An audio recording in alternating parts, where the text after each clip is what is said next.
loginnya pakai NIP dan password yang sudah ditentukan sebelumnya. Oke, selanjutnya mungkin saya jelaskan bagaimana cara membuat surat lah ya, agak teknis ini. Jadi membuat surat itu setelah login nanti Bapak Ibu klik buat surat. Nah, pilih tanggalnya. Jadi surat yang kita buat itu adalah PDF ya. Ini Word-nya kelihatan ya Mas Bagus ya? Mas Bagus. Yang mana Pak? Yang ini yang surat ini kelihatan, Word ini kelihatan. Word-nya nggak kelihatan Pak. Nggak kelihatan ya. Bentar, berarti sharing saja. Sekarang kelihatan ya? Ya kelihatan. Oke, balik lagi ke sini. Jadi nanti Bapak Ibu membuat surat harus pertama membuka aplikasi EasyCam, sekaligus membuka dokumen Word-nya seperti ini, membuka dokumen Word-nya. Pertama kita tentukan tanggalnya dulu, tanggalnya disamakan dengan tanggal surat. Misalnya di tanggal surat kita 11 Agustus 2022. Oh ya, kenapa kita buat kayak gini? Pembuatan suratnya di luar di aplikasi karena pengalaman kami editor untuk di website tuh nggak bakal bisa menggunakan editornya Microsoft Word seperti ini. Jadi nanti dan dengan sistem seperti ini fleksibel sekali. Suratnya mau surat apapun bisa ditandatanganin asal dia dalam bentuk PDF seperti itu. Jadi nanti Bapak Ibu bisa pilih tanggalnya, misalnya tanggal sekarang. Perihal suratnya disamakan dengan surat ini, misalnya tentang SPT ya, surat perintah tugas. Terus tujuan suratnya, sebenarnya tujuan suratnya ya bisa langsung kita pilih, misalnya SPT tadi kan tujuannya ke ini, tujuannya ke Dinas Pendidikan, bisa juga kita buatkan seperti itu.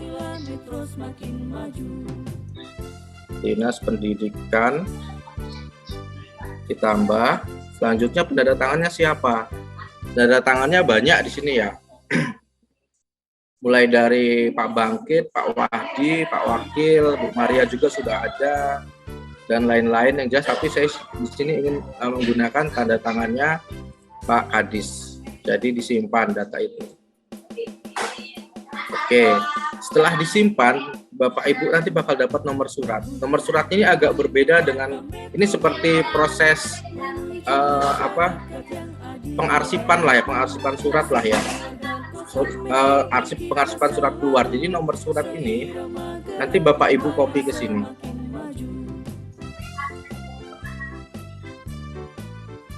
Kita kenapa pakai E ini, artinya E021. Dan ini nomor urutnya ini menggambarkan bahwa surat ini dibuat secara elektronik. Kenapa kita kasih perbedaan seperti ini? Karena kita yakin lah nggak semuanya serentak bakal bisa mengimplementasikan surat elektronik seperti itu. Jadi kita harus membedakan antara surat elektronik dan surat yang masih konvensional. Makanya kita bedakan seperti itu, ada perbedaan. Jadi nanti nomor surat ini masukkan ke dalam suratnya seperti itu. Oke, setelah itu nanti kan Bapak Ibu itu diminta untuk ngupload draft suratnya, tapi dalam bentuk PDF. Jadi yang ini kita convert dulu ke PDF, kita print ke PDF,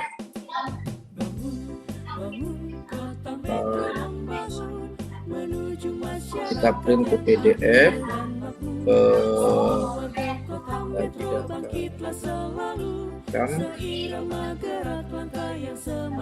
SPT.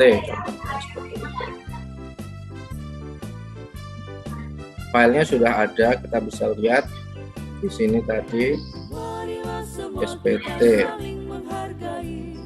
Nah kan, tanda tangannya kan masih kosong nih, tanda tangannya masih kosong. Nah ini yang bakal kita bubuhkan. Jadi Bapak Ibu silahkan upload file tadi, terus file, pilih filenya, tadi saya simpan di sini. Nah, setelah diupload bakal muncul kan ya. Selanjutnya kita tentukan lokasi tanda tangannya. Lokasi tanda tangannya QR code tadi itu kita klik saja. Nah, seperti ini. Kalau kurang, nah ini udah di tengah kan gitu kan ya. Terus setelah kita tentukan, oh ya ini marginnya harus pas ya Bapak Ibu ya, ini sekitar mungkin 4-5 spasi dengan spasinya 1 gitu, 45 enter spasi 1 seperti itu. Ini jaraknya supaya bisa pas tingginya QR code-nya. Selanjutnya simpan dan kirim. Ajukan ke siapa? Misalnya ke atasan saya, dalam ini misalnya Pak Andi ya. Pak Andi Setiono, kabit saya. Mohon kasih catatan, mohon dikoreksi. Terima kasih. Kita ajukan. Oke, daftar draft suratnya sudah ada di surat keluar ya.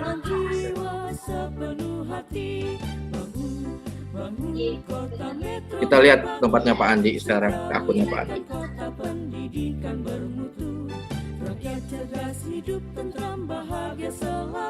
Nah ini surat yang saya buat tadi, ini sudah masuk ke akunnya Pak Andi. Ini saya login dengan akunnya Pak Andi ya, kabit yang saya kirim tadi. Kita bisa klik, kita lihat ini tadi suratnya yang sudah saya buat tadi kan, tanda tangannya juga sama. Kalau misalnya saya ingin kembalikan, misalnya ada yang tidak pas, saya kembalikan dengan catatan seperti itu. Nanti itu surat itu kembali, Pak Andi kembalikan ke saya seperti itu. Saya selaku pembuat surat. Ini saya batalkan. Ini coba kita ajukan lagi ke Pak Kadis ya. Silakan pilih ke Pak Kadis, Pak Subuhi, Kepala Dinas. Mohon ditanda tangani seperti itu. Kita ajukan. Nah, surat itu sudah diajukan. Kita bisa lihat surat keluar tadi di mana ya? Oh, sudah tidak ada di sini ya, karena sudah lewat, sudah ke Pak Subuhi. Kita lihat di Pak Subuhi sekarang. Ini saya sudah masuk ke akunnya Pak Subuhi.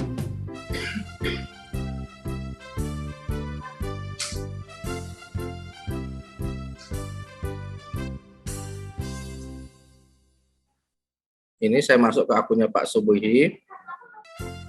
Kita lihat di daftar draft keluar. Nah ini tadi, ini dari Pak Andi tadi kan ya, surat ini dari Pak Andi. Mohon ditandatangani catatannya seperti itu.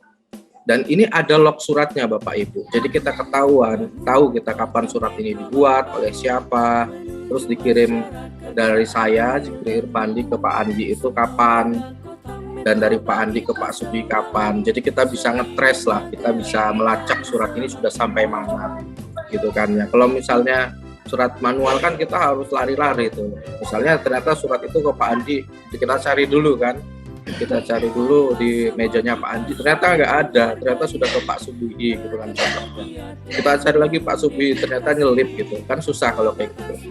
Dan kalau ini kita bisa lacak surat itu ada di mana. Dan kalau misalnya kalau belum ditandatanganin, bisa kita ingatkan melalui WA atau telepon atau saat telepon, Pak tolong itu ada surat masuk, tolong dibaca atau tolong ditandatangani seperti itu. Jadi nanti Pak Subuhi bisa mengembalikan kalau kembalikan langsung ke pembuat surat, dalam hal ini saya, atau bisa menandatangani seperti itu. Nah kalau ditandatangani ada paspres tambahan. Paspres tambahan ini berbeda-beda untuk setiap pejabat ya. Ini dikeluarkan oleh BSSN, jadi kita juga nggak tahu paspresnya itu apa. Jadi bisa langsung tanda tangan, nanti keluar file yang menandakan bahwa surat itu sudah tanda tangani. Sama seperti yang saya jelaskan sebelumnya pakai QR code seperti itu. Contohnya surat yang sudah jadi seperti ini, Bapak Ibu. Ini surat yang sudah jadi. Ini surat lain ya, yang sudah ditandatanganin Pak Subogi. Ini nanti Bapak Ibu itu bisa download surat tersebut, dan kalau memang surat itu sifatnya masih internal Kota Metro, maka akan otomatis dikirimkan oleh sistem ke OPD tersebut. Namun kalau surat itu sifatnya eksternal, misalnya Kota Metro ingin mengirimkan surat ke Chandra atau ke PB gitu kan, selaku stakeholder ekonomi, maka surat itu Bapak Ibu bisa download dan bisa kirimkan melalui WA atau email seperti itu. Saya sarankan surat digital itu tetap dikirimkan melalui dalam bentuk PDF-nya, bukan dalam bentuk print-nya.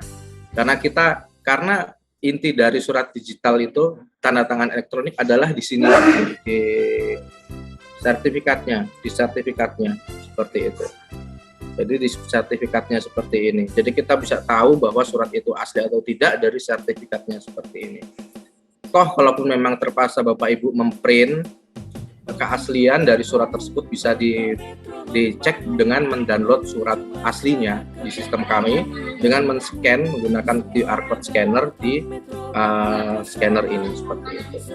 Ini contoh yang tadi Bapak Ibu, kalau misalnya belum pernah dimodifikasi maka masih ada tandanya bahwa file ini asli. Tapi kalau tidak, kalau pernah dimodifikasi maka ada tandanya bahwa ada perubahan di surat yang ini seperti itu. Selanjutnya apa lagi ya? Mungkin dari saya cukup sekian karena memang waktunya cuma sejam ya, termasuk termasuk tanya jawab ya Mas Bagus ya. 1 jam belum termasuk tanya jawab, Pak. Oh, 1 jam termasuk tanya jawab. Yaudah, mungkin materinya seperti itu saja sementara. Kalau memang belum ada yang jelas, nanti kita bisa perjelas lagi di tanya jawab seperti itu. Sekian waktunya kami kembalikan ke moderator.